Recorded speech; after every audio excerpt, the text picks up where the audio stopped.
यति ओम्नी सहित सबै प्रकरणको छानबिन गर्न सरकारलाई नेकपा एमालेका अध्यक्ष केपी शर्मा ओलीको चुनौती। एमाले अध्यक्ष ओलीले भने वाइडबडी गिरीबन्धु प्रकरण सबैको छानबिन गर, आफै जेल जाऊ। जलहरीमा सुन होइन पित्तल राख्यो भन्ने माओवादी सांसद राजन दाहाल लक्षित ओलीको टिप्पणी एउटा धतङ्गा बेलुका बेलुका स्याल हुँ गर्छ। परराष्ट्र नीति सञ्चालन बारे सरकारमाथि गम्भीर प्रश्नहरू उठेको एमाले अध्यक्ष ओलीको आरोप। नेकपा एमालेका अध्यक्ष केपी शर्मा ओलीले फेसबुकमा शेयर गरे माधव कुमार नेपालसँगको तस्बिर। ओलीले फेसबुकमा माधव नेपालसँगकै तस्बिर राखेर के लेखे, के ओली र माधव नेपालको सम्बन्ध सुधारिएको हो? यसको बारेमा पुरै जानकारी। मलाई पानी ट्याङ्कीमा पैसा राख्यो भनियो, मैले कुनै अनैतिक काम गरेको छैन भन्दै नेकपा एमालेका वरिष्ठ उपाध्यक्ष ईश्वर पोखरेलको गुनासो। ईश्वर पोखरेललाई थुन्दा पानी ट्याङ्कीमा लुकायो भनिएको पैसा कहाँ गयो भन्दै एमाले अध्यक्ष ओलीको प्रश्न। कुण्ठा र निराशालाई चिरेर भ्रष्टाचार विरुद्धको अभियान प्रदेश र स्थानीय तहसम्म विस्तार गर्नुपर्ने प्रधानमन्त्री प्रचण्डको भनाई। मन्त्री र सचिवहरूमा निर्णय गरे अब अदालत जानुपर्छ भन्ने आतंक देखिएको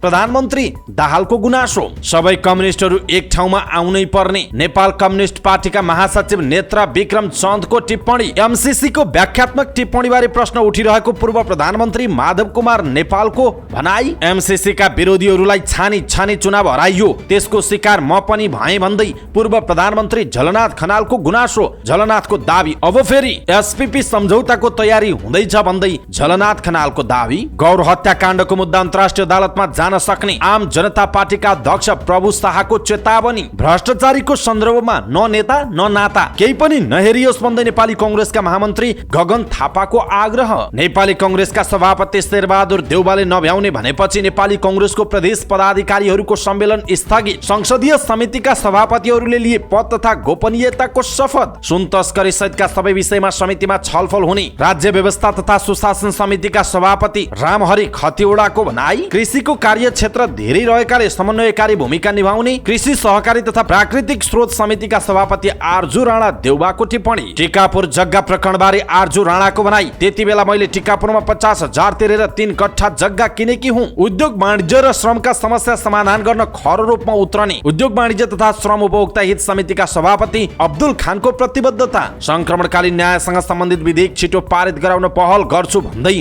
कानून न्याय तथा मानवाधिकार समितिका सभापति विमला सुवेदीको भनाई। मधेसप्रति न्याय गर्न उद्योग समितिको सभापतिबाट आफूहरू पछाडि हटेको राष्ट्रिय स्वतन्त्र पार्टीको दाबी। सार्कलाई पुनर्जीवन दिने गरी छलफल भइरहेको परराष्ट्र मन्त्री एनपी साउदको टिप्पणी। राजतन्त्र र हिन्दू राष्ट्रको माग गर्दै राप्रपा नेपालले काठमाडौँमा प्रदर्शन गर्ने। किराँत धर्ममा जीव जन्तुको बलि निषेध रहेको राप्रपा अध्यक्ष राजेन्द्र लिङदेनको दाबी। प्रधानमन्त्री निवास बाहिर प्रदर्शनमा उत्रिएका नेपाल विद्यार्थी संघका नेताहरू पक्राउ परे। सर्वोच्च अदालतमा सुशासन कायम गर्ने प्रधान न्यायाधीश विश्वम्भर प्रसाद श्रेष्ठको प्रतिबद्धता। निर्वाचन व्यवस्थापन विधेयक मस्यौदा छिटो पारित गराउन दबाव सृजना गरौं भन्दै प्रमुख निर्वाचन आयुक्त दिनेश कुमार थपलियाको भनाई। निर्वाचन आयोगले बनाएको नयाँ मस्यौदामा नो भोट र विदेशमा रहेका नेपालीहरूलाई पनि मतदानको व्यवस्था। काठमाडौँ महानगरपालिकाको पक्षमा अदालतले दियो अन्तरिम आदेश। सेवाग्राहीसँग पार्किङ शुल्क लिन नपाइने। बिरामीको मृत्यु भएपछि धनगढीमा स्वस्तिक कार्डियो एन्ड मल्टी स्पेशालिटी हस्पिटलमा आफन्तहरूको प्रदर्शन। महेन्द्र मोडर्न क्याम्पसका प्रमुख सहित 4 जना कार्यकक्षमै थुनिए। सिमरिक एयरका अध्यक्ष रामेश्वर थापालाई 10,000 रुपैयाँ जरिवाना तिराउने नेपाल नागरिक उड्डयन प्राधिकरण क्यानको निर्णय।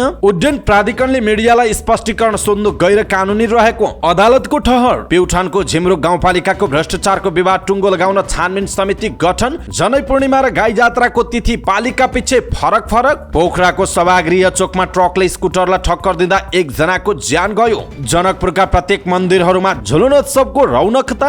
भारतीय मालवाहक गाडी रोक लगाउन नेपाल ट्रक यातायात व्यवसायी महासंघको माग। स्टार्टअपलाई परिभाषित गर्न तत्काल स्टार्टअप नीति ल्याउन आवश्यक रहेको नेपाल उद्योग वाणिज्य महासंघका अध्यक्ष चन्द्र ढकालको टिप्पणी। नेपाल राष्ट्र बैङ्कको चालु पुँजी कर्जा सम्बन्धी मार्गदर्शन। उत्पादनमूलक उद्योगलाई चालु पुँजी कर्जामा सहजीकरण। सबैमा वार्षिक कारोबारको 40% सम्म सीमा तोकियो। शेयर बजार परिसूचक नेप्सेमा देखियो सामान्य सुधार। कारोबार रकम 1 अर्ब भन्दा पनि मुनि पुग्यो। भारतका प्रधानमन्त्री नरेन्द्र मोदी र रुसी राष्ट्रपति व्लादिमिर पुटिन बीच फोन वार्ता। भारतले अब सूर्यको अध्ययन गर्ने सेप्टेम्बर 2 मा आदित्य L1 मिसनको रकेट प्रक्षेपण गर्दै। सन्दीप लामिछाने सहित 5 नेपाली क्रिकेटर अस्ट्रेलियाको घरेलु क्रिकेट लिग प्रतियोगिता बिग बासको ड्राफ्टमा पर्न सफल। खुल्ला छनौटबाट पहिलो चरणमा फुटसलका 74 खेलाडी छानिए। विश्व फुटबलको सर्वोच्च निकाय फिफाले हटायो श्रीलङ्का फुटबलको निलम्बन। र समाचार पार्टी हेल्थ टिप्स अन्तर्गत आज हामी आङ खस्ने समस्या के हो, यसको लक्षण र उपचारको विषयमा जानकारी दिनेछौँ। हामीलाई अन्तिमसम्म हेर्नुहोला।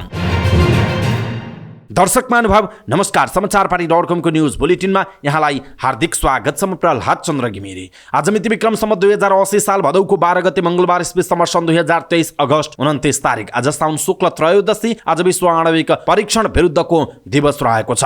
सदाको चाहिँ आज पनि हामी उपस्थित भएका छौँ। आजका मुख्य समाचार, ब्रेकिङ न्यूज अपडेट लगायत तपाईँलाई काम लाग्ने हेर्नै पर्ने महत्त्वपूर्ण समाचारहरू लिएर हाम्रो मेहनतका लागि यो भिडियोमा एउटा लाइक अवश्य गर्नुहोला। दर्शक महानुभाव पलपलको न्यूज अपडेट हेर्नका लागि हाम्रो च्यानललाई तपाईँले अहिलेसम्म सब्स्क्राइब गर्नुभएको छैन भने कृपया सब्स्क्राइब गर्नुहोस् अनि नजिकै आउने बेल आइकनलाई क्लिक गर्नुहोला। दैनिक रूपमा हेर्नुहुन्छ भने रेगुलर भनेर लेख्नुहोला। आज पहिलोचोटि हेर्दै हुनुहुन्छ भने फर्स्ट टाइम भनेर लेखिदिनु होला। देशभित्र हुनुहुन्छ भने आफ्नो रहेको गाउँठाउँ सहर जिल्लाको नाम लेख्नुहोला।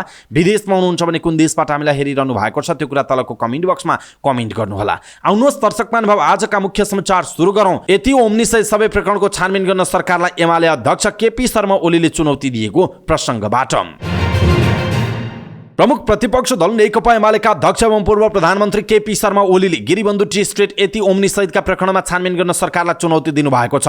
अध्यक्ष ओलीले सरकार र सत्तारूढ दललाई भ्रष्टहरूको संज्ञा दिँदै आफूमाथि आरोप लगाइएका सबै विषयमा छानबिन गरी उनीहरू आफै जेल जाने समेत जिकिर गर्नुभयो। काठमाडौँमा आयोजित एक कार्यक्रममा बोल्दै उहाँले गिरिबन्धु टी स्टेटको जग्गा गैर कानुनी रूपमा बिक्री गरी कमिसन खानेहरूले आफूलाई बदनाम गराउने कोसिस गरिरहेको उल्लेख गर्दै त्यसमाथि पनि तत्काल छानबिन गर्न सरकारलाई दबाव समेत दिनुभयो। ओलीले एमाले नेतृत्वको तत्कालीन सरकारले सो स्टेटको जग्गालाई कानुनी दायरामा ल्याउन कानुन निर्माण गरेको तर त्यहाँ कुनै पनि अनियमितता नगरेको पटक पटक दोहोर्याउनु भयो। एमालेले कुनै पनि प्रकारको गलत काम नगरे पनि विरोधीहरूले बदनाम गराउने नियतले यस्ता खालका आरोपहरू लगाउने गरेको उहाँको गुनासो छ। ओलीले ललिता निवास जग्गा प्रकरणमा एमालेलाई आरोप लगाउनेहरू अहिले आफै भागाभाग गरेको जिकिर समेत गर्नुभएको छ। वाइड बडीबारे छानबिन गरे पनि सरकार र सत्तारूढ दलहरू आफै जेल जाने ओलीको भनाइरहेको छ। उहाँले एमालेले देश बनाउने भिजन लिएको भन्दै सोही उद्देश्य पूरा हुने गरी अगाडि बढ्न पार्टीका नेता र कार्यकर्ताहरूलाई पनि निर्देशन दिनुभएको छ। यसैबीच पूर्व प्रधानमन्त्री एवं नेकपा एमालेका अध्यक्ष केपी शर्मा ओलीले सरकारमाथि परराष्ट्र नीति सञ्चालनबारे गम्भीर प्रश्न उठेको टिप्पणी गर्नुभएको छ। संघीय संसद प्रतिनिधि सभा अन्तर्गतको अन्तर्राष्ट्रिय सम्बन्ध र पर्यटन समितिको बैठकमा बोल्दै उहाँले परराष्ट्र नीतिहरू र व्यवहारबारे सरकारको गतिविधिबारे गम्भीर प्रश्न उठेको बताउनुभयो। अध्यक्ष ओलीले परराष्ट्र नीतिको मामिलामा सबै राजनीतिक दलहरू एकजुट हुनुपर्ने अवस्था आएको पनि बताउनुभयो। मुलुकको घुमेको भूमि फिर्ता लिन र पारस्परिक लाभ र सम्मानको आधारमा परराष्ट्र नीति सञ्चालन गर्न सरकार, नागरिक समाज र सबै राजनैतिक दलहरू एक ठाउँमा उभिनुपर्ने उहाँको भनाइरहेको छ। अध्यक्ष ओलीले परराष्ट्र नीतिमा एकरूपता ल्याउन र मुलुकको हित हुने गरी त्यसको परिचालन गर्न संसदीय समितिले नेतृत्वदायी भूमिका निर्वाह गर्नुपर्ने बताउनु भएको छ। अध्यक्ष ओलीले सबै दलको सहमतिमा परराष्ट्र नीति तय गरी त्यसको परिचालन गर्ने कुरामा संसदीय समितिले बहुतै उपयोगी काम गर्न सक्नुपर्ने पनि बताउनु भएको छ। दर्शक महानुभाव खास गरी नेकपा एमालेका अध्यक्ष एवं पूर्व प्रधानमन्त्री केपी शर्मा ओलीले एमाले र एमालेका नेताहरूमाथि लगाइएको यति ओम्नी सहित सबै प्रकरणको छानबिन गर्न सरकारलाई नेकपा एमालेका अध्यक्ष केपी शर्मा ओलीले चुनौती दिनुभएको छ। सँगसँगै गिरिबन्धु प्रकरणको पनि छानबिन गर, यदि तिमीहरूले छानबिन गर्यो भने आफै जेल जान्छौ भनेर जुन खालको चुनौती दिनुभएको छ यसप्रति तपाईँ के भन्नुहुन्छ आफ्नो कुरा तलको कमेन्ट बक्समा कमेन्ट गर्नुहोला।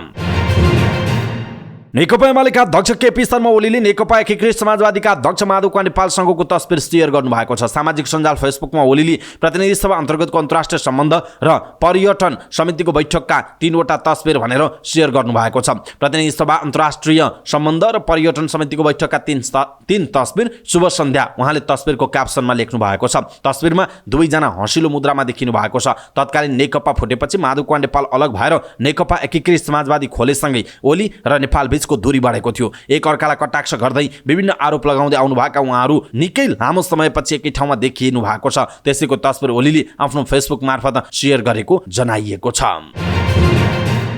नेकपा एमालेका वरिष्ठ उपाध्यक्ष ईश्वर पोखरेलले अहिले सामाजिक अराजकता बढेको बताउनु भएको छ। जनप्रतिनिधि संघको अन्तर्क्रिया कार्यक्रममा बोल्दै उहाँले पार्टी नेताहरूमाथि लगाएको आरोप पुष्टि गर्न चुनौती दिनुभएको छ। अहिले सामाजिक अराजकताको स्थिति छ। उहाँले भन्नुभयो जसलाई जे मन लागे पनि भन्दिने, हाम्रो पार्टी अध्यक्षलाई पशुपतिको जलहरी पित्तलको लगायो भनियो। हाम्रा मान्छेहरू कतिपय ठाउँमा थरथर हुनुभयो, के हो यस्तो कुरा बिग्रियो कि भनेर हामीमाथि अनेक खालको बात लगाउने कुरा भयो। यो पित्तलको थिएन, सुनकै थियो भनेर प्रमाणित भयो। जोग्दा समेत तलमाथि भएन उहाँको भनाइ छ। उहाँले आफूहरूले कानुन विपरीत कुनै पनि काम नगरेको दाबी गर्नुभयो। नेता पोखरेलले थप्नुभयो, अहिले गिरिबन्धु टी स्टेटको कुरा उठाउँदैछन्, हाम्रो बारेमा अनेक खालका कुरा उठेका छन्, मेरै बारेमा कति कुरा उठेका छन्, पानी ट्याङ्कीमा पैसा राख्यो भनियो, यो निर्वाचनमा कुरा उठेको ओम्नी गोकर्ण रिसोर्ट अनेक खालका कुरा छन्, तर हामी एमालेका नेता कार्यकर्ताहरू दृढतापूर्वक उभिएर कुनै पनि चिज कानुन विपरीत अनैतिक ढङ्गले काम गरेका छौँ भनी सजाय भोग्न तयार छौँ, ईश्वर पोखरेलको भनाइरहेको छ। दर्शक महानुभाव, यसप्रति तपाईँको धारणा के छ? आफ्नो कुरा तलको कमेन्ट बक्समा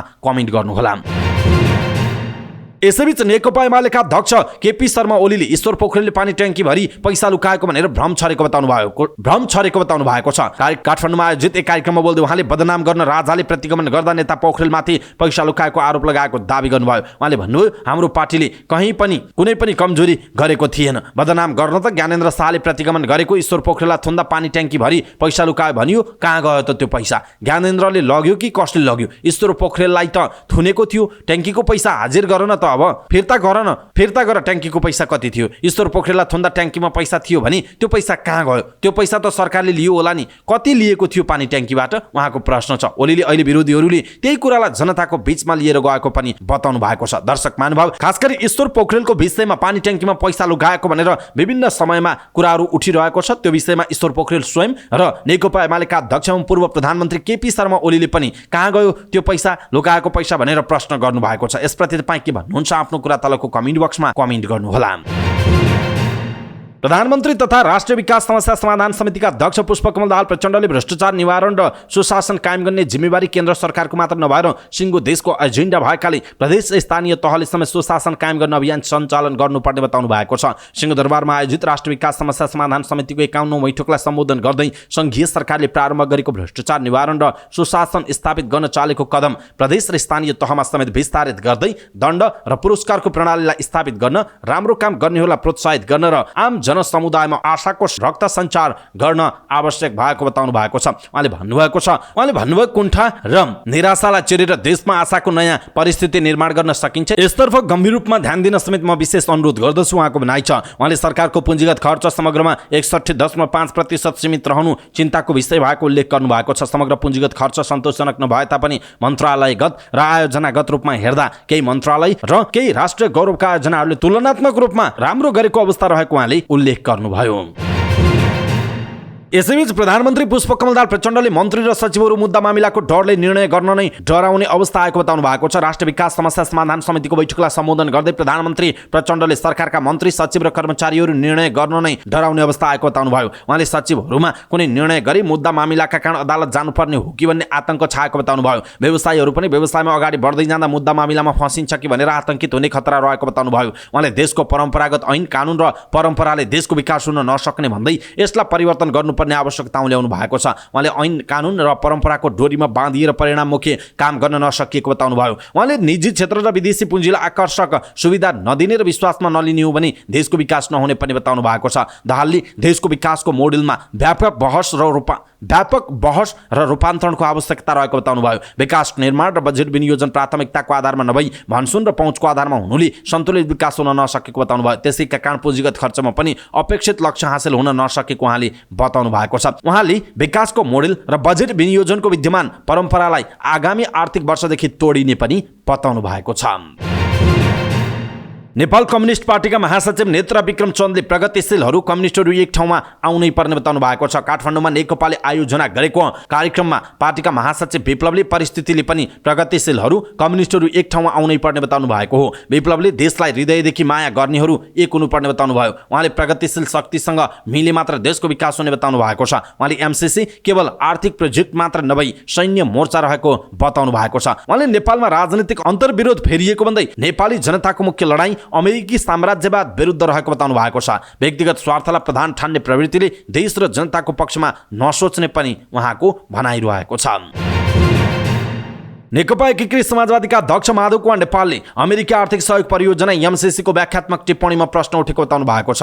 अन्तर्राष्ट्रिय सम्बन्ध समितिको बैठकमा बोल्दै उहाँले एमसीसी को व्याख्यात्मक टिप्पणी बारे प्रश्न उठेकाले त्यसबारेमा समितिमा छलफल हुन आवश्यक रहेको बताउनु भयो। उहाँले राष्ट्रियतासँग जोडिएका जल्दाबाल्दा समस्याहरू देखिएको भन्दै त्यसतर्फ पनि गम्भीर हुन आग्रह गर्नुभयो। उहाँले सिमानासँग जोडिएका विषयवस्तुहरू चुनौतीको रूपमा आइरहेको भन्दै छलफल र संवादबाट टुङ्ग्याउनु पर्ने बताउनु भयो। नेपालले संयुक्त राष्ट्र संघको बडापत्रदेखि असंलग्न परराष्ट्र नीतिका सबै कुरालाई ध्यानमा राखेर अगाडि बढ्न आवश्यक रहेको बताउनु भएको छ।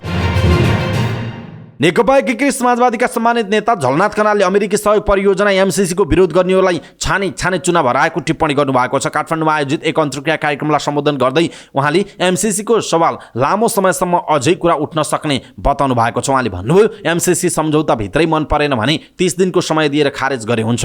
अब जसरी अनुमोदन गरेको छ खारेज हुन्छ त त्यो संसदमा अनुमोदन गर्दा म एकजना मात्रै हुँ, यो राष्ट्रघात हो नगरौँ भन्ने। न मेरो पार्टीले बोल्न सक्यो न त कुनै वाम भन्ने पार्टीले बोल्न सके। साम्राज्यवादका सामुन्ने नतमस्तक भएर अनुमोदन गरियो। यो इतिहासको दुर्भाग्यपूर्ण क्षण हो। अब हामीले सडकबाट विरोध गर्नुको विकल्प छैन, सदनमा पनि कसैले उठाउन सक्छ। यसको विरुद्ध कुरा उठाएपछि तिनीहरूलाई हराउने नियतले एउटा ठूलो ग्रान्ड डिजाइन गरिएको थियो, त्यसको शिकार मलाई पनि बनाइयो, उहाँको भनाइ छ। उहाँले एमसीसी अनुमोदन गरेर नेपालका केही नेताले निधारमा कालो टिका लगाएको टिप्पणी समेत गर्नुभयो। सदनमा एमसीसीको विरोध गर्ने बेलामा भीम रावलले मात्र साथ दिएको उहाँले सुनाउनु भएको छ। यसैबीच पूर्व प्रधानमन्त्री झलनाथ खनालले अमेरिकी आर्थिक सहयोग परियोजना एमसीसी पछि अब फेरि एसपीपी सम्झौताको तयारी भइरहेको बताउनु भएको छ। काठमाडौँमा आयोजित एक कार्यक्रमलाई सम्बोधन गर्दै नेता खनालले यस्तो बताउनु भयो। नेकपा एकीकृत समाजवादीका सम्मानित नेता समेत रहनुभएका खनालले एसपीपीको सबै ड्राफ्ट तयार भइसकेको र एसपीपी पास भइसकेपछि नेपालका पर्वतमा अमेरिकी सेना नाच्ने दावी गर्नुभयो। उहाँले एमसीसी सम्झौता इमानदारीपूर्वक देशको हितमा गरिएको थियो, राष्ट्रको हितमा गरिएको थियो भने किन दस्तावेजहरू लुकाएको भन्दै प्रश्न समेत गर्नुभयो। पूर्व प्रधानमन्त्री खनालले देशको राष्ट्रियता बचाउने कुरा केटाकेटीले गुच्चा खेले जस्तो नभएको पनि बताउनु भएको छ। आम जनता पार्टीका अध्यक्ष प्रभु शाहले गौर हत्याकाण्डको मुद्दा अन्तर्राष्ट्रिय अदालत हेगमा गएर हाल्ने चेतावनी दिनुभएको छ। पार्टीको केन्द्रीय कमिटीको बैठकलाई सम्बोधन गर्दै अध्यक्ष शाहले गौर हत्याकाण्ड भएको 17 वर्ष बितिसक्दा पनि पीडितले न्याय नपाएको भन्दै न्यायका लागि अन्तर्राष्ट्रिय अदालत हेग जाने चेतावनी दिनुभयो। उहाँले 17 वर्ष अगाडि नै मुद्दा दर्ता भएको भए पनि प्रक्रिया अगाडि नबढेको भन्दै पीडितले नेपालमा न्याय नपाएमा हेग जाने अवस्था आउने बताउनु भयो। उहाँले सरकारले आफ्नो कुर्सी हल्लिने भएपछि गौर हत्याकाण्डको विषयमा छानबिन नगरेको बताउनु भयो। उहाँले सरकारले कानुनी शासनको खिल्ली उडाउने काम गरिरहेको उल्लेख गर्नु भएको छ। उहाँले सरकार सत्ता जोगाउनका लागि गौर हत्याकाण्डको छानबिन नगर्ने हो भने पीडितहरू चुप लागेर नबस्ने बताउनु भएको छ। अध्यक्ष शाहले ललिता निवास जग्गा प्रकरण तत्कालीन प्रधानमन्त्रीहरूलाई मुद्दा चलाउनु पर्नेमा केवल साक्षी मात्रै बनाइएको बताउनु भयो। उहाँले मन्त्री परिषदको निर्णयबाट जग्गा व्यक्तिको नाममा लगिएको भन्दै सो निर्णयको जवाफदेहिता प्रधानमन्त्रीले लिनुपर्ने बताउनु भयो। मन्त्री परिषदले गर्ने निर्णयको जवाफदेहिता प्रधानमन्त्रीसँग हुने भएकाले यस प्रकरणमा तत्कालीन प्रधानमन्त्री पनि दोषी भएको उहाँको भनाइरहेको छ। उहाँले तत्कालीन प्रधानमन्त्रीहरूलाई कारबाही प्रक्रिया अगाडि नबढाएर दुनियाँलाई मूर्ख बनाइएको पनि दावी गर्नुभएको छ। अध्यक्ष शाहले सत्तारूढ गठबन्धनका ठूला नेताहरू मिलेर सुनकाण्डमा नाम जोडिएका नेतालाई बचाउन लागि परेको बताउनु भयो। गठबन्धनको बैठक बसेर नाम जोडिएका ठूला नेतालाई केही नगर्ने भनी निर्णय गरिएको उहाँले आरोप लगाउनु भएको छ। उहाँले ठूला नेताहरूलाई कानुनभन्दा माथि बनाउने प्रयत्न गरिरहेको आरोप लगाउनु भयो। नेपाली कांग्रेसका महामन्त्री गगन थापाले जुनसुकै पार्टीका भए पनि भ्रष्टाचारको जालो तोड्न एकजुट भएर लाग्न आह्वान गर्नुभएको छ। भ्रष्टाचारको नेक्सस र भ्रष्टाचारी जोगाउन भइरहेका मिलीभगत तोड्न यसको विपक्षमा रहेका सबै एकजुट हुनुपर्नेमा उहाँले जोड दिनुभयो। उहाँले फेसबुकमा लेख्नुभयो, ललिता निवास जग्गा प्रकरण, नक्कली भुटानी शरणार्थी प्रकरण, सुनकाण्डपछि टिकापुर जग्गा घोटाला लगायत एकपछि अर्को ठूला भ्रष्टाचारका काण्डहरू बाहिर निस्किरहँदा बितेका वर्षहरूमा अख्तियारको दुरुपयोग गरेर कसरी शासन, सत्ता, शक्ति र पहुँच, नाता र सम्बन्धका आधारमा भ्रष्टाचार को नेक्सस बनिरहेको रहेछ भन्ने कुरा छर्लङ्ग भएको छ उहाँले भन्नुभएको छ। उहाँले शीर्ष नेताहरूको बैठकलाई लक्षित गर्दै घटना सामसुम पार्न मिल्नेहरू यस्ता घटनामा छानबिन गराउन किन नमिल्ने भन्दै प्रश्न समेत गर्नुभएको छ। फेरि अर्को काण्डको विवरण सार्वजनिक भएको छ। ललिता निवास जग्गा प्रकरण, नक्कली भुटानी शरणार्थी प्रकरण, सुन काण्डपछि टिकापुर जग्गा घोटाला लगायत एकपछि अर्को ठूला भ्रष्टाचारका काण्डहरू बाहिर निस्किरहँदा बितेका वर्षहरूमा अख्तियारको दुरुपयोग गरेर कसरी शासन, सत्ता, शक्ति र पहुँच, नाता र सम्बन्धका आधारमा भ्रष्टाचारको नेक्सस बनिरहेको रहेछ भन्ने कुरा छर्लङ्ग भएको छ। पुराना घटनाहरूलाई छानबिन गरी कारबाहीको दायरामा ल्याउन भ्रष्टाचार नियन्त्रणका लागि बनेका हाम्रा कानुनी र संरचनागत संयन्त्रहरूलाई बलियो बनाउँदै यसमा देखिएका लुप होलहरूमा काम गर्न यी घटनाहरूले हामीलाई झकझक्याइरहेका छन्। तर यस्ता काण्डहरूमा सार्वजनिक रूपमा ठुलाहरूले चर्को बोल्ने, एकअर्कालाई तर्साउने र बिस्तारै बन्द कोठामा बसेर सामसुम पार्ने अनि अनुकूलतामा सत्ता बार्गेनिङको टुल बनाउने सम्भावना एकदमै देखिन्छ उहाँको भनाइरहेको छ। यस्तै कांग्रेस महामन्त्री थापाले यस्ता घटना सामसुम पार्न उनीहरू मिल्छन् भनी यस्ता घटनामा छानबिन गर्न गराउन हामी किन नमिल्ने? विगतमा जस्तै एउटा पार्टीभित्र समान धारणा भएको एक ठाउँमा आउँ, यस्तै धारणा भएका अन्य पार्टीका साथीसँग समान धारणा बनाऊ अनि पार्टी बाहिरको नागरिक आन्दोलनसँग एकाकार हौँ उहाँको प्रस्ताव छ। त्यस्तै उहाँले दोस्रो नम्बरमा हामीले प्रयास गर्यौँ भने यी विषय लगायत भ्रष्टाचारको जालो तोड्ने र सुशासन कायम गर्ने बलियो कानुनी, संरचनागत र संस्थागत सुधार वातावरण अहिले बन्दैछ। यसका निम्ति संसदमा अख्तियार दुरुपयोग अनुसन्धान आयोग र भ्रष्टाचार सम्बन्धी 2वटा ऐन संशोधन विधेयक विचाराधीन छ। हामीले छुट्टा छुट्टै दर्जनौं संशोधन हालेका छौं। यसमा राम्रोसँग काम गरौँ। अख्तियार दुरुपयोग अनुसन्धान आयोग लगायतको संस्थामा हुने नियुक्तिदेखि क्षेत्राधिकारसम्म, क्षमतादेखि संरचनासम्म बलियो बनाऊ। नीतिगत भ्रष्टाचारलाई परिभाषित गर्ने छुट्टै कानुन नै बनाऊ। के नीतिगत हो के होइन प्रष्ट गरौँ। संसदबाट स्वार्थको द्वन्द्व सम्बन्धी कानुन अविलम्ब पारित गरौँ। अनुसन्धान गर्ने निकायलाई सबल बनाउन र निष्पक्ष रूपमा कामका लागि के कानुनी व्यवस्था बदल्नुपर्छ त्यसमा काम गरौँ। यो सँगै अभियोजन गर्ने सरकारी वकिल र न्यायालयलाई निष्पक्ष र क्षमतावान बनाउन अहिले भएको व्यवस्थामा के बदल्नै पर्छ, यसमा पनि काम थालौँ, उहाँको प्रस्ताव छ। त्यस्तै उहाँले यो अभियानमा हाम्रो मन्त्र हुनुपर्छ, निर्दोष कोही नपरुन्, दोषी कोही नछुटुन्, भ्रष्टाचारीको सन्दर्भमा न नेता न नाता केही नहेरियोस्। त्यसै गरी कुनै व्यक्ति नेता वा नाता भएकै कारण पूर्वाग्रहको विषय पनि नबनुस्, उहाँको प्रस्ताव छ। यी सबै कुरामा मेरो पहल कदमी रहनेछ। जुनसुकै पार्टीमा जहाँ भए पनि भ्रष्टाचारको जालो तोड्न सँगै लागौँ। गगन थापाले यस्तो खालको स्टाटस लेख्नु भएको छ। दर्शक महानुभाव, गगन थापाको यो प्रस्ताव र उहाँले भनेको कुरा तपाईँलाई कस्तो लाग्यो? आफ्नो कुरा कम्तीमा एउटा कमेन्ट तलको कमेन्ट बक्समा कमेन्ट गर्नुहोला। नेपाली कांग्रेसका साथै प्रदेशका पदाधिकारीहरूको सम्मेलन स्थगित भएको छ। पार्टी सभापति शेरबहादुर देउवाले आउन नभ्याउने बताएपछि भदौको 16 र 17 गते बोलाइएको प्रदेश पदाधिकारीहरूको सम्मेलन स्थगित गरिएको नेपाली कांग्रेस गण्डकीका महामन्त्री विष्णु लामिछानेले जानकारी दिनुभयो। सम्मेलनको उद्घाटन पार्टी सभापति शेरबहादुर देउवाले गर्ने तालिका रहेको थियो, तर सभापति देउवाले समय नमिल्ने बताएपछि निर्धारित सम्मेलन स्थगित भएको बताइएको छ। प्रदेशले गरेका कामहरू आदान प्रदान गर्ने उद्देश्यले सम्मेलनको आयोजना गरिएको थियो। सम्मेलनले प्रदेशहरूको समन्वयात्मक भूमिका बढाउने विश्वास उनीहरूको थियो। सम्मेलनमा एउटा प्रदेशबाट 10 पदाधिकारीका दरले सहभागी हुने बताइएको थियो।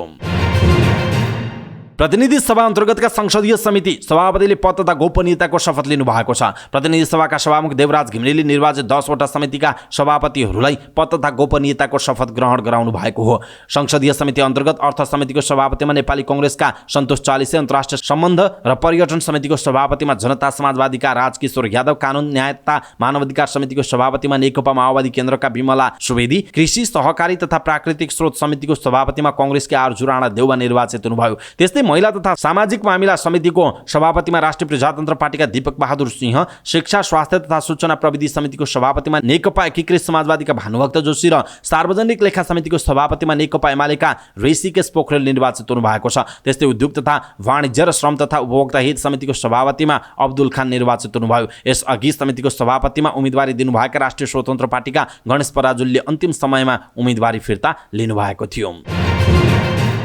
संघीय संसद प्रतिनिधि सभा अन्तर्गतको राज्य व्यवस्था तथा सुशासन समितिको सभापतिमा कांग्रेस सांसद रामहरि खतिवडा निर्विरोध निर्वाचित हुनुभयो। सिंहदरबारमा बसेको बैठकमा समितिका ज्येष्ठ सदस्य चित्रबहादुर केसीले खतिवडा सभापतिमा निर्विरोध निर्वाचित हुनुभएको घोषणा गर्नुभयो। सत्तापक्ष र प्रतिपक्ष सबै दलको साथ पाएर समितिको सभापतिमा निर्विरोध निर्वाचित हुनुभएका खतिवडाले सुन तस्करी प्रकरण लगायतका सबै विषयमा समितिमा छलफल हुने बताउनु भएको छ। उहाँले सबै पक्षलाई मिलाएर समितिले निर्णय गर्ने परम्पराको विकास गर्ने प्रतिबद्धता व्यक्त गर्नुभयो। नवनिर्वाचित सभापति खतिवडाले राज्य व्यवस्था तथा सुशासन समिति संवेदनशील समिति पनि भएकाले आफूहरूले सोही अनुसारको कार्ययोजना बनाएर अगाडि बढ्ने समेत उहाँले बताउनु भएको छ। प्रतिनिधि सभा अन्तर्गतको कृषि सहकारी तथा प्राकृतिक स्रोत समितिको सभापतिमा आर्जु राणा देउवा निर्वाचित हुनु भएको छ। समितिको बैठकमा समितिका ज्येष्ठ सदस्य नवलकिशोर शाह सोढीले देउवा सर्वसम्मत रूपमा निर्वाचित भएको घोषणा गर्नुभएको छ। निर्वाचित भएपछि देउवाले सबैसँग समन्वय गरेर समितिको बैठकलाई प्रभावकारी तवरले सञ्चालन गर्ने बताउनुभयो। उहाँले संविधान अनुरूप र जनताको आशा अनुरूप सरकारलाई सुझाव दिने बताउनु भएको छ। उहाँले कृषि बृहत क्षेत्र रहेको भन्दै आफूले सदैव समन्वयकारी भूमिका निर्वाह गरेर अगाडि बढ्ने पनि बताउनु भएको छ। त्यस्तै उहाँले सम्बद्ध मन्त्रालयलाई आवश्यकता अनुसार निर्देशन दिइने र सरकारको काम गर्ने शैलीमा सुधार ल्याउन समितिले अग्रणी भूमिका खेल्ने पनि उहाँले बताउनु भएको छ। यसैबीच सत्तारूढ दल नेपाली कांग्रेसकी सांसद आर्जु राणाले आफूले टिकापुरमा जग्गा खरिद गरेको भन्दै त्यसमा विवाद नभएको जिकिर गर्नुभएको छ। प्रति कट्ठा 15,000 रुपैयाँका दरले 50,000 रुपैयाँ दिएर 3 कट्ठा 7 धुर जग्गा किनेको उहाँको तर्क छ। टिकापुर जग्गा नियमितता प्रकरणमा गरेको अनुसन्धानका क्रममा टिकापुर विकास समितिका नाममा बाँडिएको जग्गा मध्ये आर्जुको नाममा 3 कट्ठा 7 धुर जग्गा फेला परेको बताइएको छ। अनियमित रूपमा बाँडिएको जग्गा अनुसन्धानका क्रममा आर्जु राणादेखि नागरिक उन्मुक्ति पार्टीका रेशम चौधरीसम्म मुछिएको बारे समाचारहरू प्रकाशन भएका थिए। यसबारे अख्तियार दुरुपयोग अनुसन्धान आयोगले पनि छानबिन गरिरहेको छ। यसपछि आरजुले आफूले सुदूरपश्चिम प्रदेशका मुख्यमन्त्री कमल शाहलाई सम्पर्क गरेर त्यसबारे सोधेको पनि बताउनु भएको छ। त्यसबेला आफूले टिकापुरको नाम समेत नसुनेको भन्दै उहाँले भन्नुभएको छ, बर्दिया कैलाली थाहा थियो, टिकापुर थाहा थिएन, कहाँ हो र यो अल्ली अनकन्टार पनि छ, राम्रै हुन्छ, सस्तो पनि छ, किनी बक्सियोस् भनेका थिए। त्यसपछि आफूले हुन्छ नि त भनेर पैसा सोद्धा 50,000 रुपियाँ भनेको उहाँले बताउनु भयो। त्यो बेला 1 कट्ठाको 15,000 का दरले 3 कट्ठा 7 धुर जग्गा आएको उहाँले बताउनु भएको छ। उद्योग वाणिज्य तथा श्रम उपभोक्ता हित समितिको सभापतिमा अब्दुल खानले उद्योग वाणिज्य र श्रमका समस्या समाधान गर्न खरो रूपमा लाग्ने बताउनु भएको छ। समिति सभापतिमा सर्वसम्मत निर्वाचित भए पश्चात सञ्चारकर्मीहरूसँग कुराकानी गर्दै उहाँले यस्तो बताउनु भयो। उहाँले सबैभन्दा पहिला उद्योग वाणिज्य तथा श्रम उपभोक्ता क्षेत्रका समस्याको अपडेट लिने बताउनु भएको छ। उहाँले समस्याहरूको अपडेट लिए पश्चात मन्त्री र कर्मचारीहरूबाट पनि वा विषयगत समस्याको जरो उखेल्नेतर्फ लाग्ने बताउनु भएको छ। उहाँले सरकारलाई जवाफदेही, उत्तरदायी र जनताप्रति इमान्दारी बनाउने काममा खरो रूपमा काम गर्ने प्रतिबद्धता व्यक्त गर्नुभयो। उहाँले समिति सभापति भएर गल्ती भए सबैले खबरदारी गर्नुपर्ने आग्रह गर्नुभयो। उहाँले देश र जनताका लागि समितिबाट गर्न सक्ने काम गर्ने उद्देश्य लिएर त्यसतर्फ लाग्ने उहाँले बताउनु भएको छ। कानुन न्याय तथा मानवाधिकार समितिका नवनिर्वाचित सभापति विमला सुवेदीले संक्रमणकालीन न्यायसँग सम्बन्धित विधेयक छिटोभन्दा छिटो पारित गराउन पहल गर्ने बताउनु भएको छ। सोमबार समिति सभापतिमा निर्वाचित भएसँगै सभापति सुवेदीले समितिमा रहेको संक्रमणकालीन न्यायसँग सम्बन्धित विधेयक छिटोभन्दा छिटो पारित गराउन पहल गर्ने बताउनु भएको छ। उहाँले सबै समिति सदस्यहरूको साथ सहयोगले विधेयक पारित हुन नसकेको विश्वास पनि व्यक्त गराउनु भएको छ। समितिका निर्देशनहरूलाई सरकारबाट कार्यान्वयन गराउन आफ्नो तर्फबाट सक्दो प्रयत्न गर्ने पनि उहाँले बताउनु भएको छ। सभापति सुवेदी नेपाल कम्युनिस्ट पार्टी माओवादी केन्द्रकी सांसद रहनु भएको छ। राष्ट्रिय स्वतन्त्र पार्टीले मधेसप्रति न्याय गर्नका लागि आफूले उद्योग तथा वाणिज्य र श्रम तथा उपभोक्ता हित समितिको सभापतिको उम्मेदवारीबाट पछाडि हटेको बताउनु भएको छ। समितिको सभापतिको उम्मेदवारी फिर्ता लिई जनमत पार्टीका सांसद अब्दुल खानलाई समर्थन गर्दै राष्ट्रपा सांसद गणेश पराजुलीले यस्तो बताउनु भएको हो। उहाँले आफ्नो प्रतिस्पर्धा जनमतसँग नभई सत्ता गठबन्धनका दलहरूसँग गर्नुपर्ने बताउनु भएको छ। उहाँले प्रतिपक्षले लेखा समितिको जिम्मेवारी लिएर दृढ रूपमा सरकारलाई खबरदारी गर्नुपर्नेमा अरू समितिको नेतृत्व पनि लिएर राजनीतिक भागभण्डामा लागेको आरोप समेत लगाउनु भएको छ। सांसद पराजुलीले राजनीतिक भागभण्डाका आधारमा समितिका जिम्मेवारी बाँडफाँड भएको प्रति असन्तुष्टि पनि उहाँले व्यक्त गर्नु भएको छ। परराष्ट्र मन्त्री नारायण प्रसाद साउद एनपी साउदले दक्षिण एसियाली क्षेत्रीय सहयोग संगठन सार्कलाई पुनः जीवन दिने गरी छलफल हुन लागेको बताउनु भएको छ। अन्तर्राष्ट्रिय सम्बन्ध र पर्यटन समितिको बैठकमा बोल्दै उहाँले यस्तो बताउनु भयो। उहाँले आगामी संयुक्त राष्ट्र सङ्घको महासभामा भाग लिने न्युयोर्कमा राष्ट्रिय प्रतिनिधिमण्डल जाँदा अनौपचारिक रूपमा परराष्ट्र मन्त्री स्तरको छलफल हुने र सो क्रमले सार्कलाई पुनर्जीवन दिने दावी गर्नुभएको छ। उहाँले सार्क राष्ट्रहरूले सहमतिले नै पुरानो महासचिवको पदावधि समाप्त भइसकेपछि नयाँ महासचिव नियुक्त गर्ने निर्णय भइसकेको बताउनु भएको छ। मन्त्री साउदले कुनै पनि राजनैतिक दलले परराष्ट्र नीति फरक गर्नु नहुने बताउनु भएको छ। सरकारको माध्यमबाट परराष्ट्र नीति बनेको खण्डमा मात्रै देश मजबुत हुने उहाँको भनाइरहेको छ। कमल थापा नेतृत्वको राप्रपा नेपालले राज संस्था पुनर्स्थापना र नेपाललाई हिन्दू राष्ट्र कायम गर्न माग गर्दै आन्दोलनमा उत्रने भएको छ। सोही अनुसार भदौ 29 मा काठमाडौँमा धर्मनिरपेक्ष र गणतन्त्र विरुद्ध प्रदर्शन गर्ने भएको छ। सोमबार बसेको राप्रपा नेपालको बैठकले प्रदर्शनलाई प्रभावकारी र योजनाबद्ध रूपमा सम्पन्न गर्न समितिहरू गठन गरिएको छ। अध्यक्ष थापाले संघीय गणतन्त्रको नाममा भ्रष्ट व्यवस्था भएको भन्दै अन्त्यका लागि व्यापक जनपरिचालन गर्न निर्देशन पनि दिएको छ। राष्ट्रिय प्रजातन्त्र पार्टीका अध्यक्ष राजेन्द्र लिङदेनले किराँतको मनधुम अनुसार जीव जन्तुको बलि चढाउने चलन नभएको बताउनु भएको छ। उहाँले सामाजिक सञ्जाल फेसबुकमा स्टाटस लेख्दै केही गैर लिम्बू जनजातिहरूले किराँत मनधुम अनुसार लिम्बूहरूले गाई गोरुको बलि चढाउने चलन रहेको भन्दै गरेको प्रचारप्रति दुःख व्यक्त गर्दै लिङदेनले यस्तो बताउनु भयो। उहाँले लेख्नु भएको छ, किराँत धर्म सामाजिक मनधुममा गाई गोरु त के कुरा, किरा फटाङ्ग्रा कुखुरा परेवा घाँस भेडा बाख्रा राँगा भैँसी वा कुनै पनि जीव जन्तुको बलि निषेध गरिएको छ उहाँको भनाइरहेको छ। इन्जिनियरिङ शिक्षा शुल्क वृद्धिको विरोधमा प्रदर्शनमा उत्रिएका नेपाल विद्यार्थी सङ्घका नेता र कार्यकर्तालाई प्रहरीले नियन्त्रणमा लिएको छ। इन्जिनियरिङ अध्ययन संस्थानले स्नातक तहको शुल्क 3,38,000बाट बढाएर 7,75,000 रुपियाँ पुर्याएको छ। त्यसविरुद्ध नेपाल विद्यार्थी सङ्घ पोल्चोक क्याम्पस इकाइका सभापति अनसनमा बसेका छन्। नेवी सङ्घका विद्यार्थीले शुल्क वृद्धि फिर्ता र अनसनरत विद्यार्थी सुलभ चापागाईको जीवन रक्षाको माग गर्दै प्रधानमन्त्रीको सरकारी निवास बालुवाटार बाहिर प्रदर्शन गरेका थिए। त्यस क्रममा नेवी सङ्घका केन्द्रीय सदस्य आदर्श मल्ल, विजय महतो, नेवी सङ्घका प्राविधिक विद्यार्थी परिषदका केन्द्रीय अध्यक्ष राजेन्द्र चटौत, नेवी सङ्घ काठमाडौँका अध्यक्ष अंशुल केसी, ललितपुर अध्यक्ष सरोज घोरा सैनी, नेताहरू सौगत फैयाल, सलन केसीलाई प्रहरीले नियन्त्रणमा लिएको जनाइएको छ। प्रधान न्यायाधीश विश्वम्भर प्रसाद श्रेष्ठले सर्वोच्च अदालतमा सुशासन कायम गर्ने बताउनु भएको छ। सर्वोच्च अदालतमा स्वचालित पेशी तारिख प्रणालीको शुभारम्भ गर्दै प्रधान न्यायाधीश श्रेष्ठले सर्वोच्च अदालतमा सुशासन कायम गर्ने बताउनु भयो। उहाँले अदालतका सबै काम कारबाहीहरूलाई प्रविधि मैत्री बनाएर सुशासन कायम गर्ने बताउनु भएको हो। उहाँले अदालतमा स्वचालित पेशी तारिख प्रणाली लागू भएसँगै कर्मचारीहरूले उच्च मनोबलका साथ काम गर्न सक्ने बताउनु भयो। स्वचालित प्रणालीले कर्मचारी र सेवाग्राहीहरूलाई निश्चिन्तता हुने पनि बताउनु भएको छ। उहाँले अदालतको काम कारबाहीमा सुधारको प्रक्रिया अगाडि बढेको भन्दै अझै सुधार हुँदै जाने बताउनु भएको छ। प्रमुख निर्वाचन आयुक्त दिनेश कुमार थपलियाले निर्वाचन व्यवस्थापन विधेयकको मस्यौदा छिटो पारित गर्न दबाव सृजना गर्नुपर्ने बताउनु भएको छ। नागरिकको आवाज निर्वाचन मार्फत मुखरित हुने गरी आयोगले सो विधेयकको मस्यौदा तयार पारी सरकार समक्ष पेश गरेकाले त्यसलाई सदनबाट पारित गराउन आयोगले सम्बन्धित पक्षको दबावको अपेक्षा गरिएको बताउनु भयो। निर्वाचन आयोगले काठमाडौँमा गरेको छलफलमा उहाँले सो विधेयकको मस्यौदामाथि आम बहसको विषय बनाउनका लागि हस्तक्षेपकारी भूमिका निर्वाह गर्न सञ्चारकर्मी सहित सम्बन्धित सबै पक्षलाई आग्रह समेत गर्नुभयो। आयोगको ध्येय सो कानुन निर्माण गरी 2084 सालको निर्वाचनलाई कसरी राम्रो निर्वाचन गर्न सकिन्छ भन्नेतर्फ केन्द्रित रहेकाले त्यसमा आयोगलाई सञ्चारकर्मीहरूले पनि सहयोग गर्नुपर्ने प्रमुख निर्वाचन आयुक्त थपलियाको भनाइ छ। उहाँले निर्वाचन व्यवस्था सम्बन्धी सो कानुनको मस्यौदा सरकारले छिट्टै संसदमा पेश गर्ने विश्वास व्यक्त गर्दै सो मस्यौदा जस्ताको त्यस्तै पारित भई नेपालको निर्वाचन सुधारको क्षेत्रमा अग्रगामी कदम हुने जिकिर समेत गर्नुभएको छ। मस्यौदामा भोट हाल्दिन भन्ने नागरिकको अधिकारलाई सुनिश्चित हुने गरी मतपत्रमै भोट हाल्दिन भन्ने संकेत सहितको चुनाव चिन्ह पनि समावेश गर्ने प्रस्ताव गरिएको पनि प्रमुख निर्वाचन आयुक्त थपलियाले बताउनु भयो। उहाँले 50% भन्दा बढी मतदाताले कुनै पनि उम्मेदवारलाई मत हाल्दिन भन्ने चिन्हमा मत हाले उसको उम्मेदवारी स्वतः रद्द हुने व्यवस्था पनि सो मस्यौदामा उल्लेख गरिएको र त्यो प्रावधान निर्वाचन सुधारका लागि कोसै ढुङ्गा साबित हुने समेत बताउनु भएको छ। सो विधेयकको मस्यौदामा विदेशमा रहेका नेपालीहरूले पनि सम्बन्धित देशको कूटनीतिक नियोग वा राजदूतावास मार्फत मतदान गर्न पाउने, उपनिर्वाचनहरू जिल्ला निर्वाचन कार्यालयको नेतृत्वमा सम्पन्न गर्ने लगायतका प्रावधान पनि राखिएको उहाँले बताउनु भएको छ। दर्शक महानुभाव, यसप्रति तपाईँको धारणा के छ? आफ्नो धारणा तलको कमेन्ट बक्समा कमेन्ट गर्नुहोला।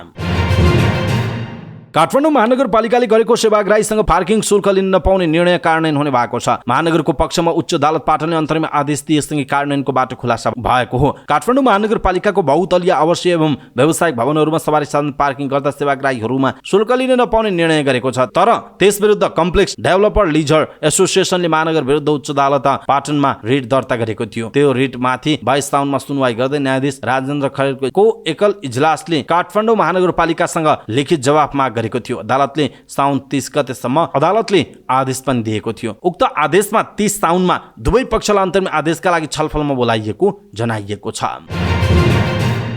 धनगढीको स्वस्ति कार्डियो एन्ड मल्टी स्पेशालिटी हस्पिटलमा बिरामीको मृत्यु भएको विषयलाई लिएर आफन्तहरूले विरोध प्रदर्शन गरेका छन्। पत्थरीका बिरामी कञ्चनपुरको बेलौरीका एकजन लाल चौधरीको मृत्यु भएको विषयलाई लिएर आन्दोलित भएका आफन्तले सडक बन्द गराएको जनाइएको छ। उनीहरूले धनगढीको शहीद गेटमा प्रदर्शन गर्दै गाडी चल्न बन्द गराएका हुन्। चौधरीको उपचारमा लापरवाही गर्ने डाक्टरलाई कारवाही गर्नुपर्ने र मृतकका परिवारलाई क्षतिपूर्ति दिनुपर्ने उनीहरूको माग छ। जिल्ला प्रहरी कार्यालय कैलालीका प्रहरी निरीक्षक सन्तोष बस्यालले पीडित पक्षको मागबारे अस्पताल प्रशासन र मृतकका आफन्तबीच छलफल भइरहेको जानकारी दिनुभएको छ। शुक्रबार अस्पताल भर्ना भएका चौधरीको बायाँ मृगौलामा पत्थरी रहेको भन्दै शल्यक्रिया गरिएको थियो। तर उपचारका क्रममा स्वास्थ्य अवस्था जटिल बनेपछि भेन्टिलेटरमा राखिएको थियो। उहाँको सोमबार बिहान मृत्यु भएको जनाइएको छ।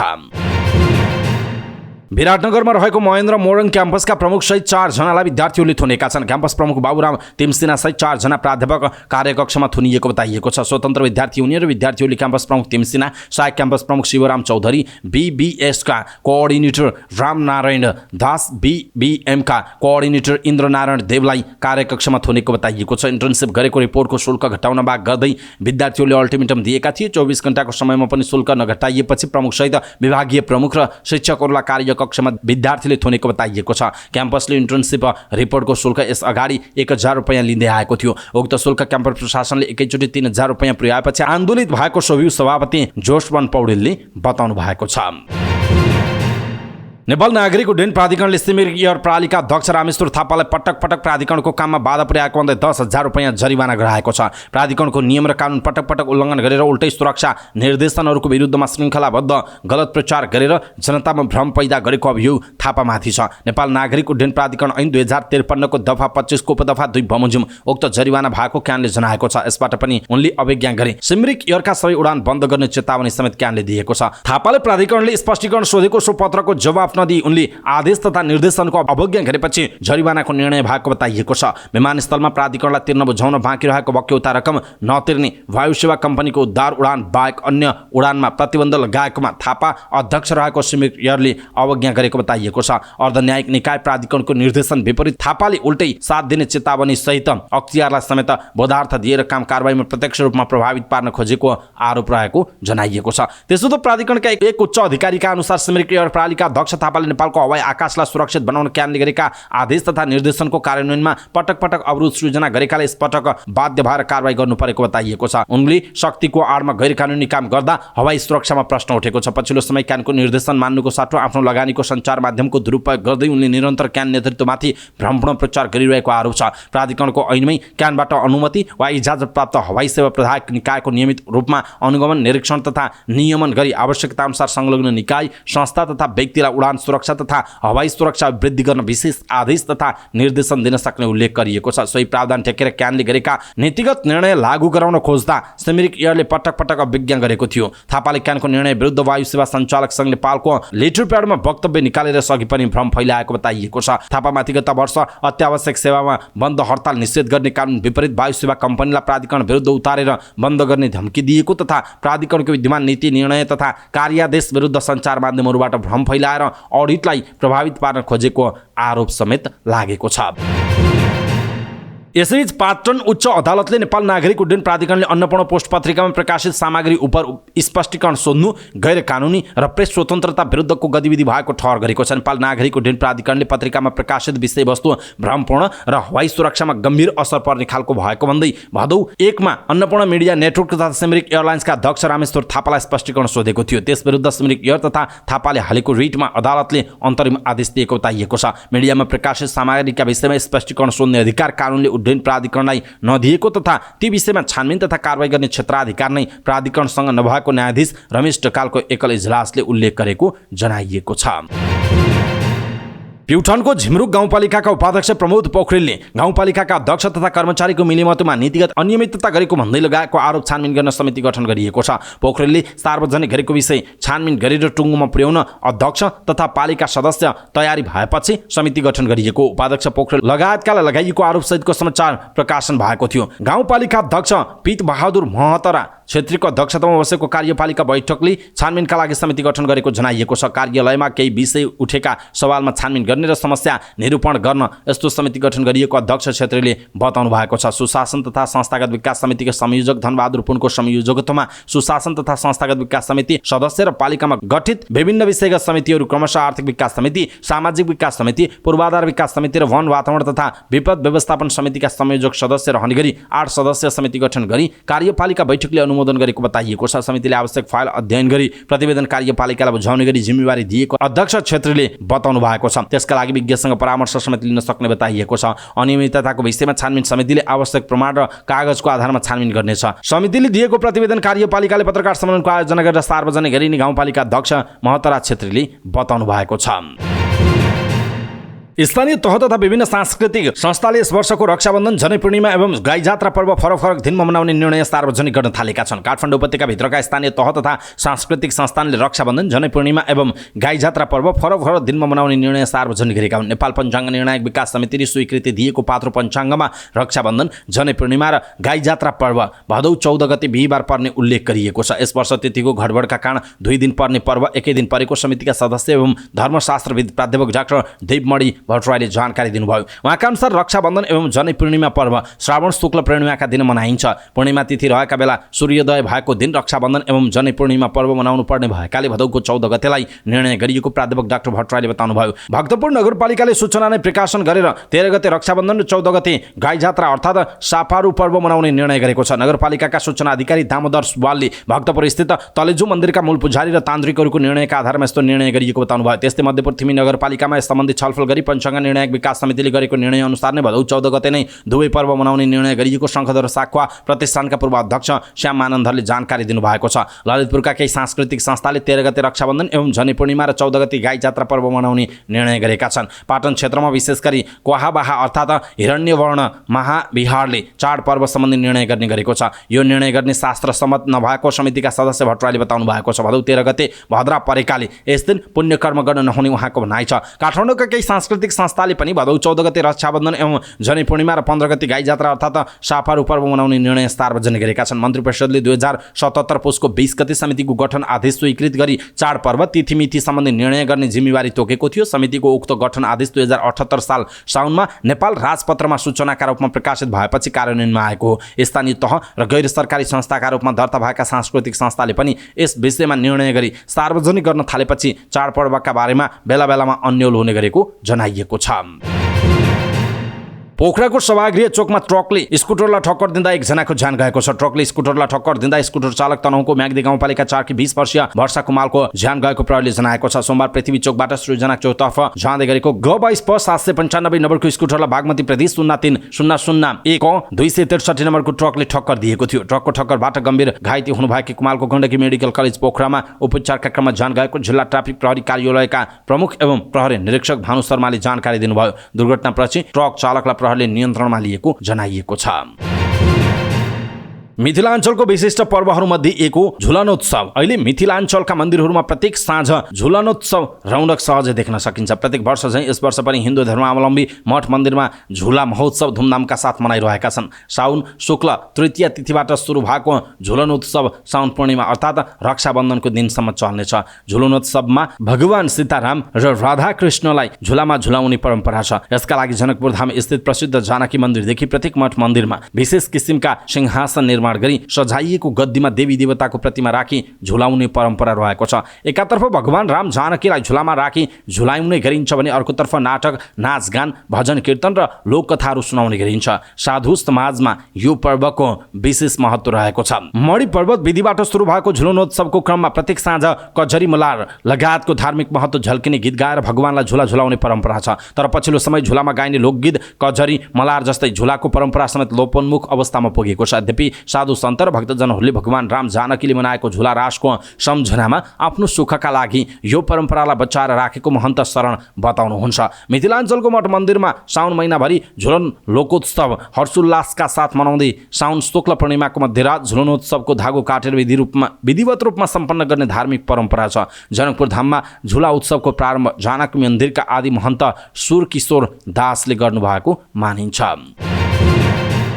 नेपाल ट्रक यातायात व्यवसाय महासंघले नेपालमा रहेका भारतीय मालवाहक गाडीहरूमा रोक लगाउनु पर्ने माग गरेको छ। काठमाडौँमा पत्रकार सम्मेलन गर्दै नेपालमा रहेका भारतीय मालवाहक गाडीका कारण नेपालमा रहेका मालवाहक गाडीहरूले काम नपाउने स्थिति बनेको भन्दै भारतीय मालवाहक गाडीहरूमा रोक लगाउन माग गरेका छन्। उनीहरूले निर्बाध रूपमा आउने भारतीय गाडीमाथि स्थायी ढङ्गबाट रोक लगाइनु पर्ने बताएका छन्। त्यस्तै उनीहरूले काठमाडौँ लगायतका प्रमुख ठाउँमा ट्रक पार्किङ स्थलको उचित व्यवस्थापनको माग गरेका छन्। महासंघका महासचिव राजेन्द्र विक्रम बानियाले निर्धारित भाडा दरको कार्यान्वयन हुनुपर्ने बताउनुभयो। उहाँले ट्रक यातायातमा 47 वटा मुख्य रुटहरूको भाडा दर निर्धारण गरेको र त्यसको प्रभावकारी नभएको बताउनु भएको छ। भाडाको कार्यान्वयन र त्यसको अनुगमन प्रभावकारी बनाउन आग्रह गर्नुभयो। उहाँले सहज ढङ्गले दुर्घटना निकासको सुनिश्चितता, घाइतेको उपचार व्यवस्थापन, कानुन सम्मत भार वहन कार्यान्वयनको सुनिश्चितता हुनुपर्ने बताउनुभयो। महासंघले राहतजन्य कार्यहरूको व्यवस्थापन, राजस्व चेक जाँचको बेला ट्रकमा भएको सामान र त्यससँग सम्बन्धित कागजात बीच कुनै किसिमको तालमेल नमिलेको र सो सम्बन्धी विषयमा शङ्का लागेमा ट्रकलाई महिनौसम्म थुन्ने, सामान जफत गर्ने सम्बन्धी ऐनहरूमा संशोधन गर्न पनि माग गरेको छ।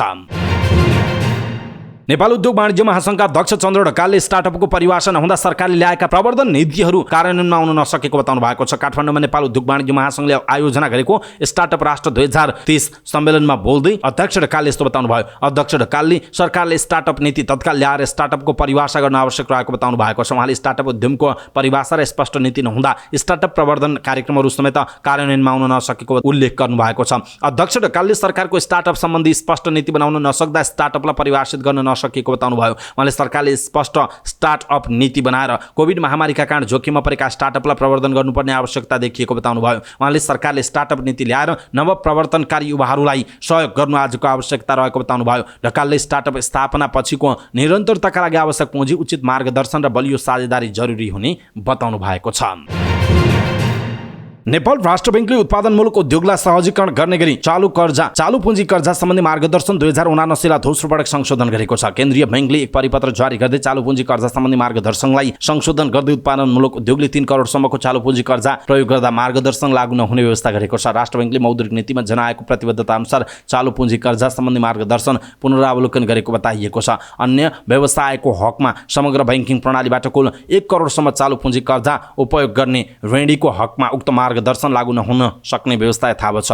यसअघि सबै कर्जाका लागि 1 करोडको सीमा रहेकोमा अब उत्पादनमूलक उद्योगका लागि भनी 3 करोडको सीमा तोकिएको छ। राष्ट्र बैंकले उत्पादनमूलक उद्योगलाई 4 करोडसम्मको चालू पुँजी कर्जाको सीमा निर्धारण गर्दा अनुमानित वार्षिक कारोबार बिक्रीको अधिकतम 20% हुन आउने रकमसम्म मात्र कुल चालू पुँजी कर्जा सीमा कायम गर्न सक्ने व्यवस्था गरिएको जनाइएको छ। यस्तो कर्जाको अवधि 1 वर्ष वा सोभन्दा कम हुनुपर्ने र यस्तो कर्जा सीमा नवीकरण योग्य हुने संशोधित व्यवस्थामा उल्लेख गरिएको जनाइएको छ। तर बैंकहरूले उद्योग व्यवसायको operating cycle, cash conversion cycle, day sales outstanding inventory conversion period र लीड टाइ जस्ता पक्ष विश्लेषण गर्दा औचित्यपूर्ण देखिएमा कर्जा फाइलमा सो कारणहरू उल्लेख गरी अनुमानित वार्षिक कारोबार बिक्रीको अधिकतम 50%ले हुन आउने रकमसम्म कुल चालू पुँजी कर्जा सीमा कायम गर्न सक्ने व्यवस्था गरेको जनाइएको छ। यसअघि बैंकहरूले यस किसिमको विश्लेषण गरेर 40% मात्रै कर्जा लगानी गर्न सक्ने व्यवस्था रहेको जनाइएको छ। शेयर बजार परिसूचक नेप्सेमा एकल अङ्कको सामान्य वृद्धि भएको छ। साताको दोस्रो कारोबारको दिन सोमबार बजार परिसूचक नेप्से 5.09 अङ्कले वृद्धि हुँदा 1198.48 को बिन्दुमा बन्द भएको छ। गत बिहीबार र आइतबार लगातार कारोबारको दिन गिरावट भएको नेप्से सोमबार भने सामान्य वृद्धि देखिएको हो। हाइड्रोपावर, उत्पादनमूलक लघुवित्त र अन्य उपसूचकमा सामान्य गिरावट हुँदा अरू सबै उपसूचक बढेको बताइएको छ। अन्य उपसूचक 0.28% ले गिरावट हुँदा हाइड्रोपावर उपसूचक 0.09% ले गिरावट भयो। होटल तथा पर्यटन उपसूचक 0.81% ले वृद्धि हुँदा विकास बैंक उपसूचक 0.70% र व्यापार उपसूचक 0.65% ले बढेको छ। त्यस्तै बैंकिङ उपसूचक 0.52% ले वृद्धि भएको छ। नेप्सेमा सामान्य सुधार देखिए पनि कारोबार रकममा भने गिरावट भएर 1 अर्बबाट तल झरेको छ। 31,579 वटा कारोबारमा 36,70,731 किता सूचीकृत धितोपत्र किनिबेच हुँदा 98,86,00,000 रुपैयाँको कारोबार भएको छ। जसमध्ये लक्ष्मी सनराइज बैंकको सर्वाधिक 7,32,00,000 को कारोबार हुँदा सोल्टी होटलको 4,98,00,000 र आइएमई लाइफ इन्स्योरेन्सको 3,85,00,000 रुपैयाँको कारोबार भएको छ। नेप्सेमा सोमबार कुल 227 सूचीकृत कम्पनीको शेयर कारोबार हुँदा 118 कम्पनीको शेयर मूल्यमा वृद्धि भएको छ। त्यस्तै 97 कम्पनीको शेयर मूल्यमा गिरावट हुँदा 12 कम्पनीको शेयर मूल्य स्थिर छ। सोमबार कारोबार भएका मध्ये कुथेली बुखारी हाइड्रोपावर कम्पनीको शेयर मूल्य 10% ले बढेर सकारात्मक सर्किट मूल्यमा बन्द भएको छ। नेप्सेमा सूचीकृत भएदेखि नै कम्पनीको शेयर मूल्य लगातार बढिरहेको छ। त्यस्तै लक्ष्मी र सनराइज बैंक मर्जर भएर बनेको लक्ष्मी सनराइज बैंकको नामबाट शेयर कारोबार सुरु भएसँगै बैंकको शेयर मूल्य 4.71% र सिटी होटलको शेयर मूल्य 4.48% ले वृद्धि भएको छ। यता स्वाभिमान लघुवित्तको शेयर मूल्य सर्वाधिक 4.38% ले गिरावट हुँदा मनोकामना स्मार्ट लघुवित्तको शेयर मूल्य 3.55% र मेरमिरी लघुवित्त वित्तीय संस्थाको शेयर मूल्य 3.42% ले गिरावट भएको जनाइएको छ। भारतका प्रधानमन्त्री नरेन्द्र मोदीले रुसी राष्ट्रपति भ्लादिमिर पुटिनसँग फोनमा कुराकानी गरेको बताइएको छ। दुवै नेताले द्विपक्षीय सहयोगका विषयमा भएको प्रगतिको समीक्षा गर्नुका साथै हालै दक्षिण अफ्रिकाको जोहानेसबर्गमा सम्पन्न ब्रिक्स शिखर सम्मेलन लगायत आपसी सरोकारका क्षेत्रीय तथा विश्वव्यापी मुद्दाहरूमा विचार आदान प्रदान गरेको भारतीय प्रधानमन्त्रीको कार्यालयले जनाएको छ। पुटिनले सेप्टेम्बर 9 देखि 10 सम्म नयाँ दिल्लीमा सम्पन्न हुन लागेको G20 शिखर सम्मेलनमा भाग लिन असमर्थता प्रकट गरेको बताइएको छ। उनले रुसको प्रतिनिधित्व रुसी विदेश मन्त्री सर्गेई लाभरोभले गर्ने जानकारी प्रधानमन्त्री मोदीलाई दिएका थिए। मोदीले पुटिनको प्रस्तावमा सहमति जनाउँदै भारतको G20 अध्यक्षता अन्तर्गत भएका सबै पहलहरूमा रुसको निरन्तर समर्थनका लागि धन्यवाद दिएका थिए। अगस्त 25 मा नै क्रेमलिनले पुटिन G20 नेताहरूको बैठकमा व्यक्तिगत रूपमा भाग नलिने घोषणा गरेको थियो। चन्द्रमाको दक्षिणी ध्रुवमा चन्द्रयान-3 को सफल अवतरण गराएको भारतले अब सूर्यको अध्ययन गर्ने भएको छ। भारतीय अन्तरिक्ष अनुसन्धान संस्थान इसरोले सूर्यको अध्ययन गर्न आदित्य L1 मिसन सेप्टेम्बर 2 तारिकमा सुरु गर्ने बीबीसी हिन्दीले जनाएको छ। L1 को रकेट आउँदो महिना सेप्टेम्बर 2 तारिकमा बिहान 11:50 श्रीहरिकोटबाट प्रक्षेपण गरिने इसरोले जानकारी दिएको छ। इसरोले सूर्यको अध्ययन गर्ने भारतको यो पहिलो अन्तरिक्ष मिसन भएको बताएको छ। इसरोले आम नागरिकलाई श्रीहरिकोटको प्रक्षेपण प्रत्यक्ष प्रसारण गर्ने पनि जानकारी दिएको छ। अन्तरिक्ष यानलाई पृथ्वीबाट झन्डै 15 लाख किलोमिटर टाढा रहेको सूर्य पृथ्वी प्रणालीको L1 बिन्दु वरिपरि हलो कक्षमा पठाइने इसरोले जनाएको छ। L1 बिन्दुको वरिपरि कोरोनल अर्बिटमा राख्दा यसले सूर्यलाई कुनै पनि ग्रहण बिना निरन्तर अवलोकन गर्न सक्ने बताइएको छ। अन्तरिक्ष यानले फोटोस्फियर, क्रोमोस्फियर र सूर्यको सबैभन्दा बाहिरी तहको अध्ययन गर्ने 7 पेलोडहरू बोक्ने बताइएको छ। सन्दीप लामिछाने सहित 5 नेपाली क्रिकेटर अस्ट्रेलियाको घरेलु क्रिकेट लिग प्रतियोगिता बिग बास BBL को ड्राफ्टमा पर्न सफल भएका छन्। अस्ट्रेलिया क्रिकेट संघले ड्राफ्टमा परेका 29 देशका 376 खेलाडीको लिस्ट सार्वजनिक गरेको, जसमा नेपालका सन्दीप लामिछाने सँगै आरिफ शेख, आसिफ शेख, अर्जुन साउद र देव खनाल पर्न सफल भएको बताइएको छ। उक्त ड्राफ्टबाट नियमित खेलाडीको सूचीमा परेका उनीहरूले आगामी सिजन 2023-24 को BBL खेलमा सहभागी हुन पाउने बताइएको छ। BBL को ड्राफ्टमा पर्न सफल सन्दीप, आरिफ शेख, आसिफ र अर्जुन नेपाली राष्ट्रिय टिमका सदस्य समेत रहेको बताइएको छ। उनीहरू अहिले एसिया कप खेल्न पाकिस्तान पुगेका छन्। देव खनाल अन्डर-19 राष्ट्रिय टिमका कप्तान रहेको बताइएको छ। डिसेम्बर 7 देखि सुरु हुने BBL लिग नेपालबाट अहिलेसम्म सन्दीप लामिछाने बाहेक अन्य कुनै पनि खेलाडीले नखेलेको बताइएको छ। मंगोलियामा हुने AFC फुटसल एसियन कप छनौट प्रतियोगिताका लागि राष्ट्रिय फुटसल टिमको छनौट कार्यक्रम सुरु भएको छ। फुटसलका लागि नाम दर्ता गरेका 200 भन्दा बढी खेलाडीबाट पहिलो चरणमा 74 खेलाडी छनौट गरिएको अखिल नेपाल फुटबल संघ एन्फाले जनाएको छ। यसअघि एन्फाले फुटसल राष्ट्रिय टिम निर्माणका लागि खुल्ला छनौट गर्ने भन्दै इच्छुक खेलाडीहरूलाई नाम दर्ता गर्न आग्रह गरेको थियो। राष्ट्रिय फुटसल टिमका मुख्य प्रशिक्षक गौरव बस्नेत र सहायक प्रशिक्षक थमन भुसालले खेलाडी छनौट गरी प्रशिक्षण दिइरहेको लेख छ। पहिलो चरणमा गोलकिपर 15, पिभोट 13, फिक्सो 15 र अला 31 जना छनौट भएका छन्। यसअघि गत किर्गिस्तानमा भएको AFC फुटसल छनौट खेलको टिममा रहेका 6 खेलाडी सुरुवाती छनौटमा टिममा परेको जनाइएको छ। त्यस्तै राष्ट्रिय फुटबल टिमबाट समेत खेलिसकेका मणिकुमार लामा र सुमित श्रेष्ठ सहित आदिल हमिद, विजय श्रेष्ठ, सरोज तामाङ र हेमन्त गुरुङ गत वर्ष पनि फुटसल टोलीमा रहेको बताइएको छ। नेपालले आगामी अक्टोबर 7 देखि 11 सम्म मंगोलियाको उलानबटारमा हुने फुटसल एसियन कप छनौट खेल्ने बताइएको छ। छनौटको समूह D मा रहेको नेपालले आयोजक मंगोलिया सहित भियतनाम पनि दक्षिण कोरियासँग खेल्ने बताइएको छ। फुटसल छनौट प्रतियोगितामा सहभागी एसियाका 31 टोलीलाई 8 समूहमा विभाजन गरेर खेलाइएको छ, जसमा हरेक समूहको शीर्ष स्थानमा रहने टोली सोही AFC फुटसल एसियन कप 2024 का लागि छनौट हुने बताइएको छ भने 7 उत्कृष्ट उपविजेता पनि फुटसल एसियन कपमा सहभागी हुने बताइएको छ।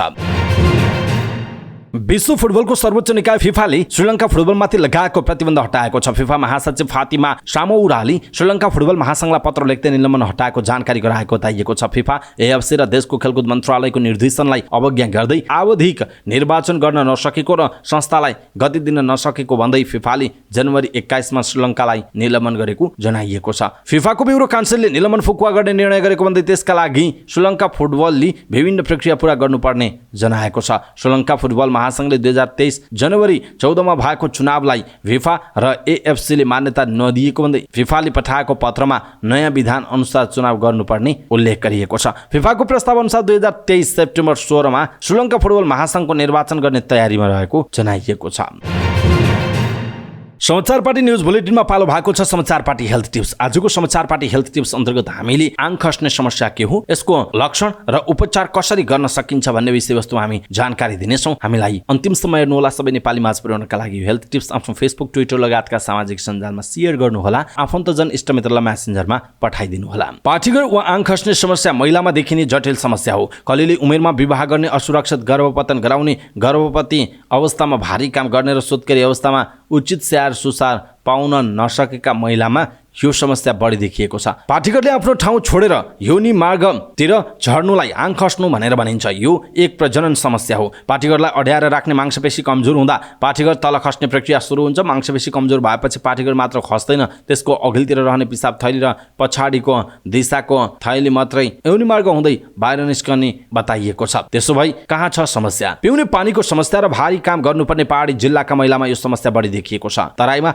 दलित, सीमान्तकृत, मुस्लिम लगायत पिछडिएका समुदायका महिलामा यो समस्या धेरै रहेको जनाइएको छ। आङ खस्ने कारण के हो त? कम उमेरमा विवाह, गरिबी, अशिक्षा, प्रजनन अङ्गबारे पूर्ण जानकार नहुँदा, ग्रामीण भेगमा छिटो छिटो बच्चा जन्माउनु, गर्भवती अवस्थामा भारी सामान उचाल्नु, सुत्केरीमा उचित स्याहार सुसार नपाउनु आङ खस्ने कारण रहेको जनाइएको छ। यसका लक्षण के हुन्छन् त? योनिमा केही डल्लो खसे जस्तो हुने, पिसाब छिटो छिटो लाग्ने, दिशा नआउने, ढाड दुख्ने, यसको उपचार आङ खस्ने समस्याको अवस्था हेरेर यसको उपचार गरिन्छ।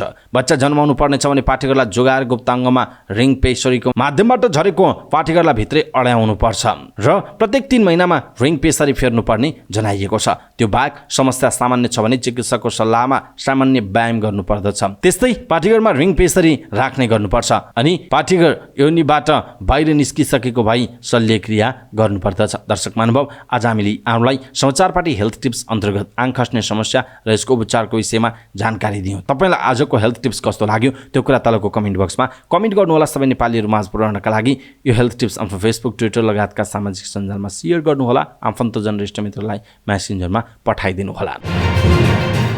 अवस्था दर्शक महानुभाव, समाचारपाटी.com को न्युज बुलेटिन अहिलेका लागि यति नै हामीले प्रस्तुत गरेका समाचारहरूप्रति तपाईँको धारणा के छ? आफ्नो धारणा तलको कमेन्ट बक्समा कमेन्ट गर्नुहोला। हाम्रो मेहनतका लागि यो भिडियोमा एउटा सानो लाइक अवश्य गर्नुहोला। दर्शक महानुभाव, पलपलको न्युज अपडेटका लागि हाम्रो च्यानललाई तपाईँले अहिलेसम्म सब्स्क्राइब गर्नुभएको छैन भने कृपया सब्स्क्राइब गर्नुहोस् अनि नजिकै आउने बेल आइकनलाई क्लिक गर्नुहोला। समाचारपाटी न्युज बुलेटिन नेपाली समयअनुसार आज साँझ 6 बजे लिएर फेरि हामी उपस्थित हुनेछौँ। पलपलको न्युज अपडेटका लागि समाचारपाटी.com हेर्दै गर्नुहोस्। नमस्कार।